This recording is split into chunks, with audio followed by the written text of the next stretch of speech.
If you've ever wondered how to conduct a functional behavior assessment and write a behavior plan, you have come to the right place. In today's video, we are talking all about how to conduct a functional behavior assessment and determine the function of a behavior and develop a behavior plan from that.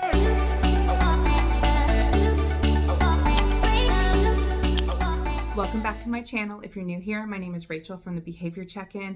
I am a behavior teacher and coach in Florida, and I work with students with behavioral needs, and I have written a ton of behavior plans, and I have done functional behavior assessments, and I've developed a few templates to kind of show you step by step how you would do this. Now, obviously, we're going to be talking about fictional students and hypothetical situations. At the end of this video, you will understand the basics. So the first thing when we are developing a functional behavior assessment, we are doing this to determine why a student is doing what they are doing. This is called the function of behavior because in behavior, we believe that every behavior has a purpose. Students don't just do things just willy-nilly. There is a reason behind it.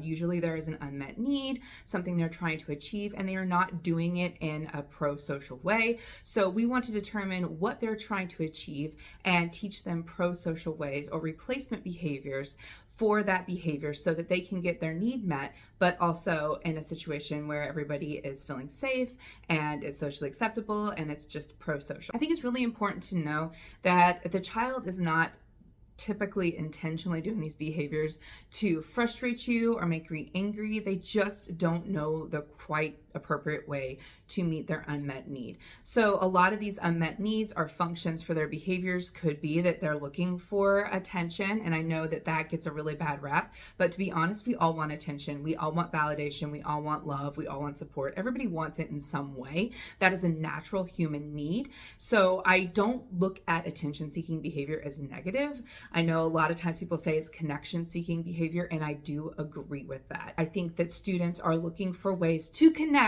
with other humans in their environment. And if they don't know those social skills, because we know that social skills are not innate for everyone, they have to be taught how to seek that need in an appropriate way. Another function of a behavior that a student might have could be tangible. That could be that they want their iPad, that they want their certain toy, that they want a certain snack. Those are the types of things that are tangible needs that they're seeking. And we want to address those because if maybe, for instance, they are very obsessed with their iPad, this can become a problem if you're trying to teach a student. So we need to find a replacement, develop a way that we can have the student know that they're eventually going to get their iPad, but they have to do certain things first. However you want to work through it for whatever need that you have. That way they can kind of learn how to self-regulate that amount of screen time, which that is a long process within itself. But we need to be empathetic and understand that that's hard. As adults, a lot of us are addicted to our phones too. So that's the biggest thing I always try to tell people is don't expect things out of children that you don't do yourself, that adults struggle with. So we need to keep that in mind as well and be empathetic. We sometimes have big asks of children, and at the end of the day, we couldn't do it ourselves. Another function of a behavior might be sensory. So if you have a student, especially a student who is on the autism spectrum or has sensory processing disorder, they may be seeking sensory input. When a student is having an adverse response to a sensory stimulus, they can sometimes be very over the top or aggressive or even go into fight or flight on this because it's very overwhelming. I have sensory issues myself. When I put on certain fabrics, it feels like my skin is crawling with bugs, and that triggers fight or flight, and it's extremely overwhelming. And if you have a student who's nonverbal, you may not know that, and you may be like, why is this kid hitting me? This doesn't make any sense, but they're trying to tell you that they're having an unmet sensory need. And so you need to conduct the functional behavior assessment to kind of see what leads up to that and determine through pattern recognition if that is potentially the thing that is bothering that child. Another thing may be that they are sensory seeking. So they need certain sensory needs met to help regulate. This is very common as well, and we need to figure out how we can either get them to ask for that, or if the behavior is not socially acceptable, because there are some sensory seeking behaviors that are not socially acceptable in the world, and you need to find replacement behaviors for those as well. Sometimes this can be really hard when you're talking about some self-stimulatory behavior. That is one of those sensory seeking behaviors that we do see with our students, and that can be a really tough one to work through. It's hard to find an appropriate replacement behavior, so you may have to find a way to teach the child to change their environment so that it is not going to get them in a situation where they are in trouble, and there may be some social skills training within that. Another big one that I see, escape. So escape is that something is stressing this child out. It is triggering their fight or flight, and they want to get away from it. And we see this a lot at school, because if a child has an unmet academic need or they find it extremely boring and tedious, they will try to escape. And this can lead to disruptive behavior, and then they get exactly what they want because they get booted out of class because they're disruptive, and so they will continue to do that behavior over and over again.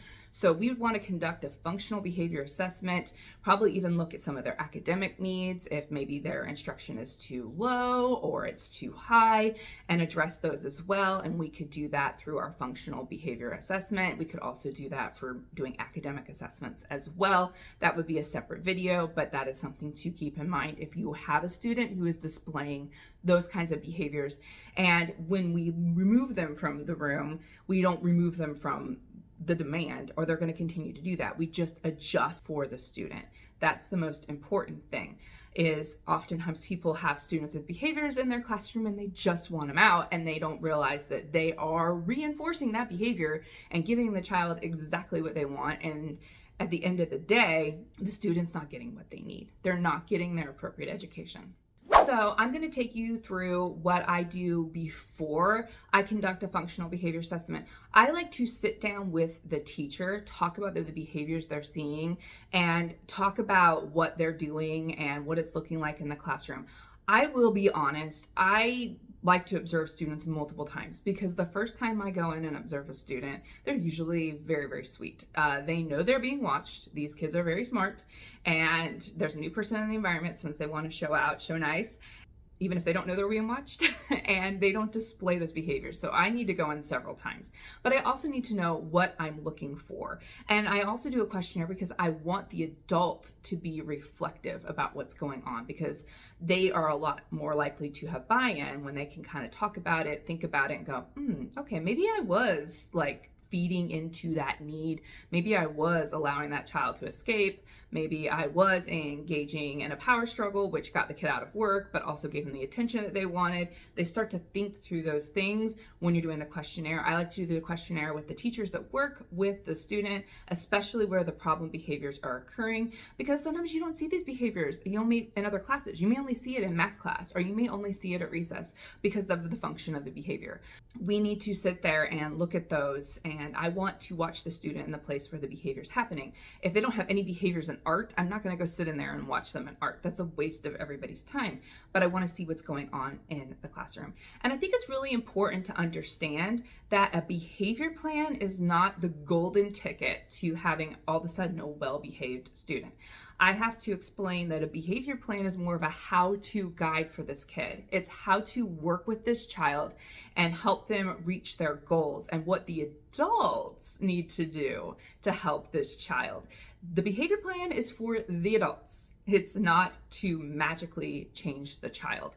And I think we need to shift into that mindset, because so many adults I have worked with, and they're not meaning this in a bad way, but they don't understand it, and they think that a behavior plan suddenly just makes this child a perfect little angel baby, and or it's an exit plan just to get the kid out of the room, or a step to get them in self-contained, and they don't necessarily see that it is for everybody to work together to try to support this child and determine if this is the least restrictive environment for the child.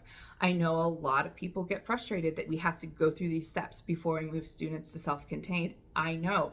I've taught in self-contained, and I felt like my student needed even more restrictive environment than the one that I had. And it's frustrating to have to take that data, but it is what is right for the student. Now, obviously, sometimes these things get expedited when you have extremely dangerous behavior. That is understandable, but we're talking the typical behavior that I like to call annoying behavior. And that's not necessarily dangerous, it's just annoying. We can kind of see if we can address some of that to help the student meet their unmet need. So like I said, the first thing I like to do is start with my questionnaire. So I'm going to show you my questionnaire. We're going to kind of look through it. I like to ask questions about the behavior that they're seeing, what happens during that time. We're kind of going through some ABC data. We're just not like watching it in the moment. We're just talking it through what this typically looks like. So I, as the observer, kind of have an idea what to watch for when I'm with the student. We talk about if they have any diagnoses, if there's any medication changes. This is a conversation you're probably going to have with a parent, because I like to do these questionnaires with parents as well. I like to do them over the phone with parents because I think when you send things home, they don't always come back or they don't understand the questions. So for me, sometimes it's easier just to call them up and go through these questions and talk about it. Because if we just changed a medication, well, that could impact some behavior. Or if they just got off a medication, or if they're working through the appropriate diagnoses, we have to understand all of these things because that plays a huge part in what's going on with the student and kind of paints that picture. And we can also see too, sometimes you have parents that play around with medication, and I understand why. I have a child who has those needs as well, but sometimes they don't see the issues at school. They see that everything's hunky-dory at home because the environment is comfortable and safe for that child. And so they don't always believe you, but it's good to have those conversations and talk about what you're seeing at school from a very objective place. I think it's very important when you're doing these functional behavior assessments, you keep the language very objective, as if they were watching it on a video camera. You don't want any personal feelings, any hypotheses or theories. I think that he was trying to get attention from the teacher and she was listening, so he hit her in the head and then he said, screw you, and I think he was going to go run away. You have to be observable. And so if they were to look at it and go, okay, I can see exactly how that played out, and it's not your personal feelings in there, because I know as a parent, I've sat in meetings where I heard a whole bunch of personal feelings, and it makes you angry. It really does trigger you. And I empathize for parents on that because I know what it feels like, because you understand your child has behaviors, but when someone throws their personal feelings in it and they start like thinking what the child was doing and making their own conclusions, and they sometimes can be dead wrong and they overreact, it can really be upsetting. And so it's just much better to be a professional about it. So after we go through the questionnaire, that is when I set up my times to observe the student. And like I said, I like to collect ABC data, frequency data. I use this form that I've created where I can kind of do it all in one, and then after I've done several observations, I can target exactly what I'm trying to do. This is the functional behavior assessment spreadsheet that I use when I'm going in to do an observation. I like this because I can keep everything in one spot. It just makes it easier for me to be organized. Of course, I indicate the student that I'm observing, the date that I'm observing them, and the location that I'm doing it at. And what I'm doing over here is looking at my antecedent, what happens before the behavior, the consequence, what happens to the student. Do they get in trouble? Do they get ignored? Whatever. And then the outcome, what does the student do after it? What's the resolution? So I will go in and note the time when I see a behavior occur. So for example, the teacher is teaching at the board, the student blurts out, the teacher gives him a verbal warning, the teacher is like, screw that, I don't really care, and continues doing what they're doing. So I can note right there, okay, well, obviously the verbal warning wasn't really effective. Then we can go into the next thing. We have a whole group instruction at 8:30. And the student starts again. The student's not doing what they need to be doing. They're off task. They're playing on their phone. The staff redirects. The student does not care and continues.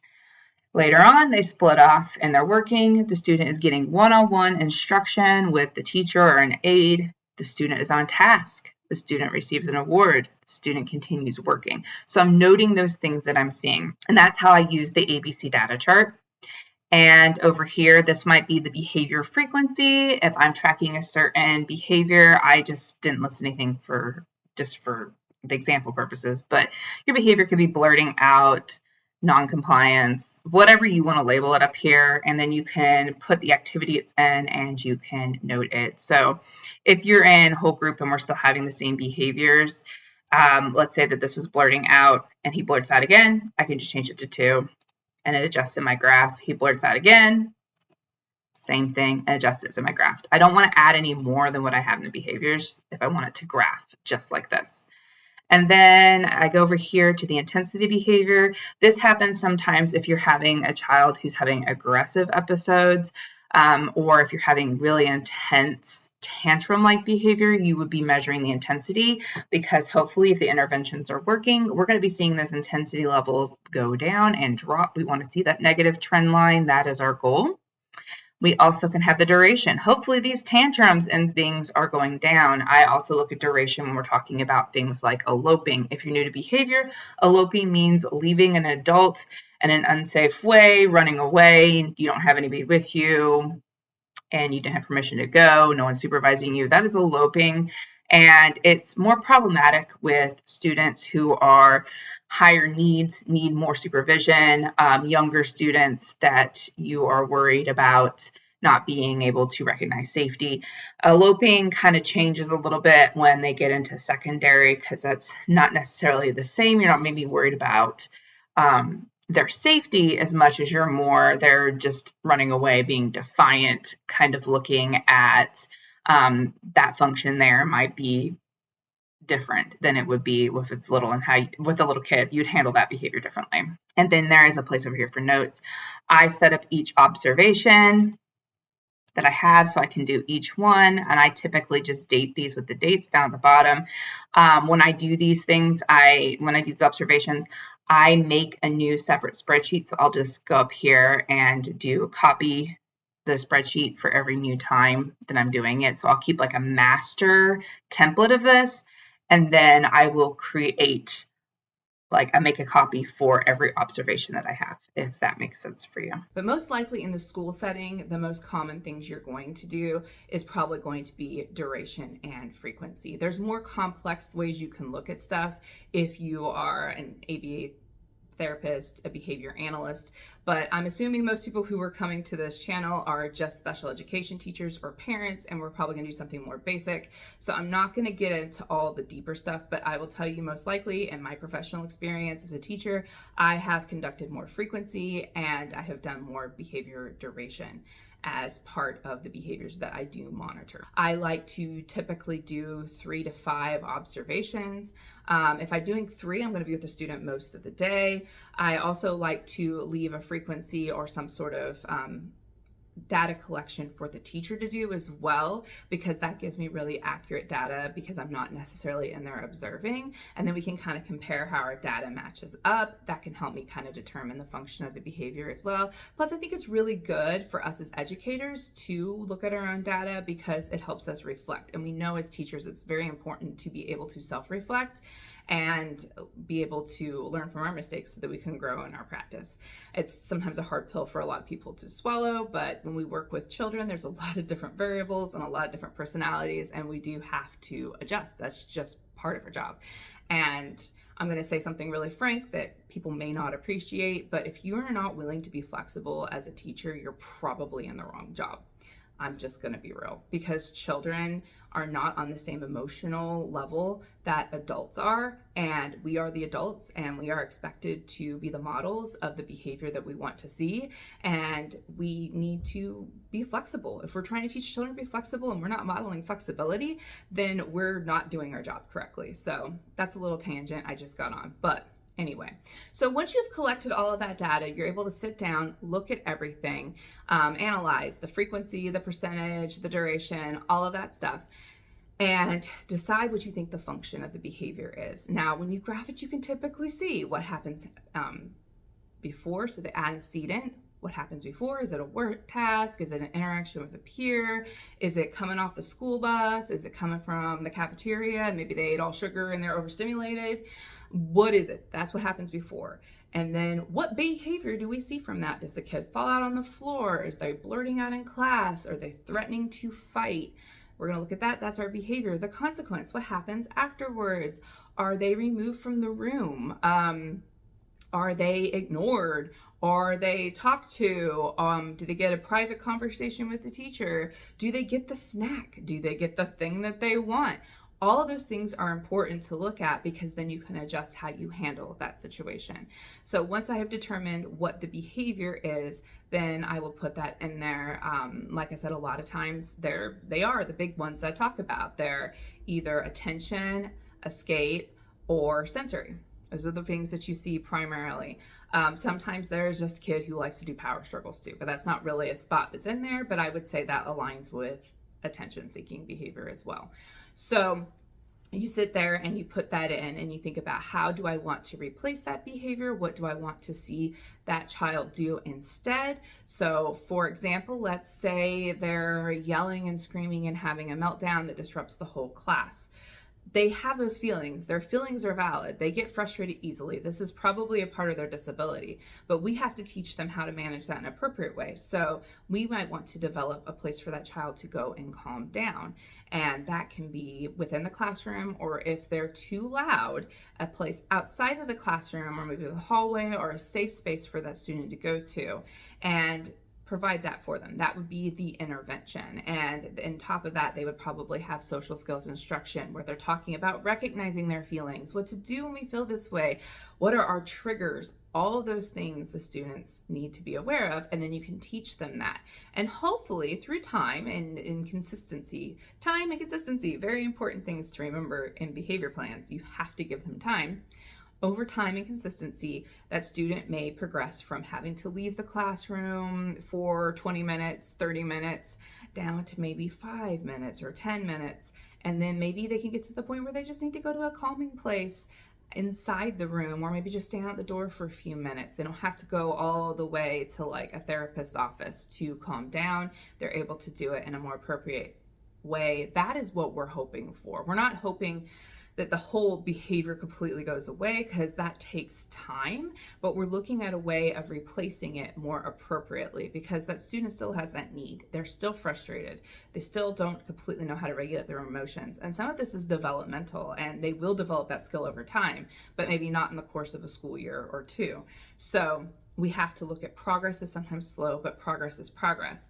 And that's why it's important, once we develop the plan, to continue to take data on that plan to see if it's working. If we're seeing that time that student's out of class going down, if we're seeing the frequency of these meltdowns decrease because the student knows they have, an opportunity to take pre-planned breaks, because that's another thing you can do. If the kid just gets overstimulated and they don't understand that they need a break, then you can do the pre-planned breaks, which can be very helpful for kids as well. So you put those interventions in. You list in that you're going to have a safe space for them to go. You list in that, you're going to have a plan where they work for 10, 20 minutes and then they're allowed a 5-minute break. You're going to put in there that they have social skills instruction where they talk about feelings and emotions and learn some calming techniques. And you're going to talk about how you're going to practice these things with the kid when they are calm. You're also going to list in there, because this is for every teacher who works with this child, what do they start to look like before they go to level 10 and they're blowing up and they're throwing stuff and they're screaming? What leads to the behavior? If you watch a child enough, you can usually see there's tells. Scrunch up their face a little bit and you can see it. They're tensing, their body language is getting tensing, like they're up over in their chair. They're maybe starting to breathe a little bit heavier. You can recognize as an adult, because until the child gets a little bit older, they don't always recognize that in themselves. So you can go over to them and go, hey buddy, I see that you look like you're getting a little frustrated. Let's go for a walk. Or do you need to go see Miss or Mr. So-and-so for a quick minute just to go chat? And if they want to fight you, because sometimes they don't want to be like, I don't want to take a break, I don't need a break, da-da-da. Another great thing that you could put in the plan, if this works, obviously trial and error, but you can even do the thing where you hand them an envelope and send them to another teacher on an errand so that they feel important, if that's something that's reinforcing to the child. Because that's really important. That's another thing that you want to look at, is what kind of things are reinforcing. If the child is wanting attention, if attention is a really big motivator, or a certain adult is a really big motivator, use it. We don't always have to go for iPads or candy. In fact, those are not the things that I like to do, because I think that it just sometimes gets them out of the zone of what they're doing. I mean, I know sometimes we have to do that in certain situations, especially if you're starting from square one with a kiddo, but I like to use things that are affordable and more available in life, and that they can use the rest of their lives. Because let's be honest, you're not going to be 25 years old and someone's going to hand you a piece of candy every time you make a right choice. You need to learn other ways. So finding an adult that they like to talk to, going on a walk, if you have a therapy pet, letting them draw, looking at their favorite book, building something with Legos, whatever those things are, use those as your reinforcers. And one thing that I like to state is if you have a highly preferred reinforcer, don't let them do that anytime. Like the highly preferred reinforcer should only be when they do the desired behaviors. And I would set a timer to it. Don't let it go all day. They need to know that this is only for 5 or 10 minutes and then we got to get back to work, but they can work again for that.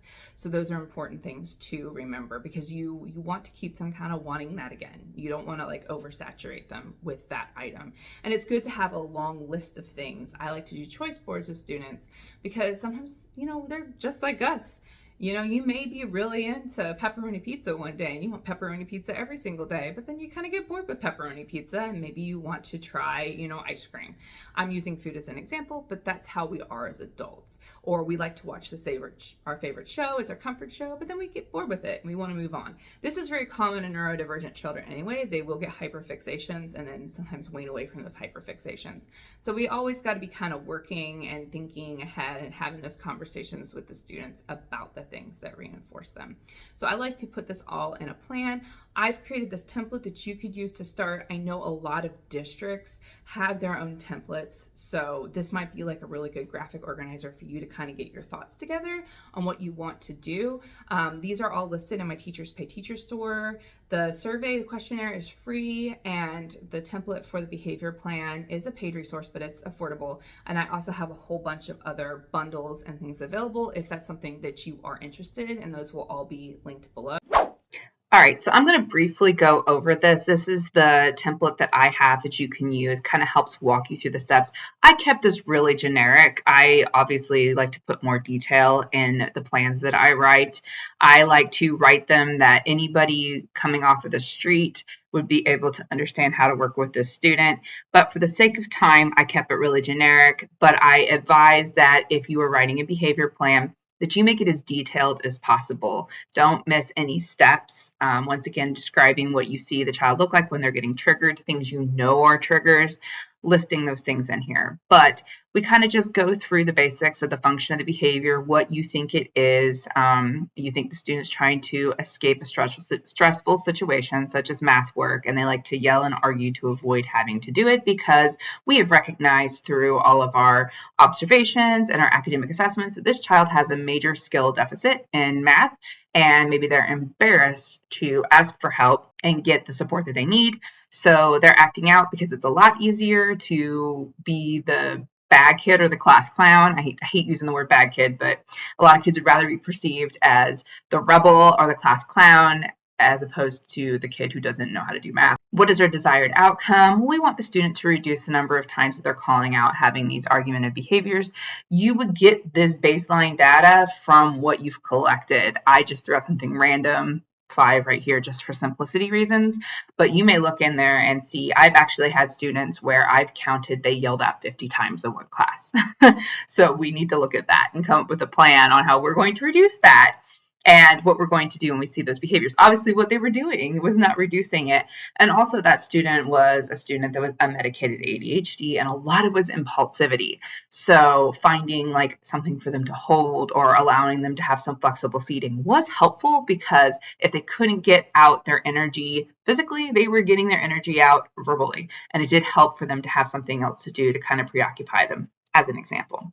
And we raise that down here for our replacement behavior. We address that. And then interventions, list any interventions that you're doing. So we have the direct instruction for the skill deficit, direction on how to use the replacement behavior, because we got to teach the kid how to do this. We've got to model it. We've got to practice it when they're calm over and over and over and over again, because it takes a while and practice makes perfect, right? We look at behavior skills just like we work like academic skills. Sometimes kids get them right off the bat. Sometimes it takes them a while. And have them practice how to ask for a break, how to take a break, those sorts of things. Consequences. Consequences aren't always a bad thing. They can be good. They can be negative. It just depends on what works for the students. So the student can receive verbal praise for the desired behavior. The student will earn a token for school. The student can attend the school store once a week to shop with the things that they earn. We found that this, through our assessment, is very motivating for the student. This is what they like to do. So this is what they get for the positive behavior. You could talk about what you do for the negative behavior, and maybe that isn't that you don't respond to it, or it could be, you have a hand signal with the kid and it's like they have like 3 strikes, or they don't earn their points for the day if they have a point sheet. However you want to work on it, because I think it is important to have the negative, like, I don't like the word negative, but the natural consequences for their choices. Like, they are losing something, they are losing a privilege, and I think they need to know that, but it needs to be tied directly to what they're choosing to do. Like, so for example, if they're calling out, they're not getting the work done. If you have free time at the end of the week where the kids get to do choice and fun activities, the student doesn't get to participate in that because they've spent all their time not getting their work done, and they have to use that time to get their work done. You want the consequence to fit the behavior. So looking for reinforcement, once again, how is the behavior going to be reinforced, and how often are we going to do it? For a kid who's really young, we may have to reinforce them constantly while we're trying to learn the basic behaviors. If they are older, you might be able to do the reinforcement at the end of the class period. It really just depends, or at the end of the week, or at the end of 2 weeks. It really just depends on the student. I would say for most, though, if you're doing major reinforcements like a free day or school store thing, if it's an older student, and even elementary, they can do this at the end of the week. I did do like an earned time, free time at the end of the day when I taught elementary school, just because it encouraged my students to work, and they needed more immediate reinforcement because they were younger, and time is just different when you're a younger kid. They don't understand that concept very well. So the reinforcement criteria, what they have to do to be able to earn their reinforcement, and get detailed with it, because you're going to have people who are going to make their own interpretations. Like I said, kept it pretty sparse over here just for time's sake, but I advise you to keep it very detailed so anybody would understand what you meant. And then talk about when you're going to plan to review this. Are you going to, I send home daily Google forms, and I have them set up. Their behavior tracking reports, they go home to the parents, they see them. We send those out daily. Their frequency graphs, those go out to the parents every 4 weeks for progress reports. And you can list that in there. That's how you'll report it. The next steps is the team agrees to implement the data collection Google Sheets, and the parent agrees to monitor those Google Sheets and then reinforce the student at home. So you have the home and school working together, so that hopefully together we can help that student be successful. Then you can do the signatures if you choose to do so, if you're using this formally, or you don't have to do them if it's just something you're using for your planning and your thought process. I think it's very helpful to have some sort of structure and idea, especially when you're new. Now, I'll be honest, you do these enough of them, like you can write them in your sleep. That's how I feel about behavior plans. That's how I feel about IEPs. But this is a really good way to get you started. So go ahead and use those if that's something that you think would help you. So hopefully this video, you found it helpful. You learned something you didn't know. You have a better concept and idea of how to write a behavior plan, conduct a functional behavior assessment. If you could below, let me know if you learned something new, or let me know if you have any questions about something you would like me to go in deeper with. We can go in deeper either in another video, or if I pop on live, whatever is easiest for you. Also too, you can email me. We can book a time to sit down and talk one-on-one. I do have times where I will sit down with you and we can consult and have coaching time. So if that's something you're interested in, you can email me and we can discuss that further. Thank you so much for coming to my channel and staying to the end. It really means so much to me that you are here and that we are sharing all these things. If you found this video helpful, please share it out to somebody else. And as always, I will catch you in the next one.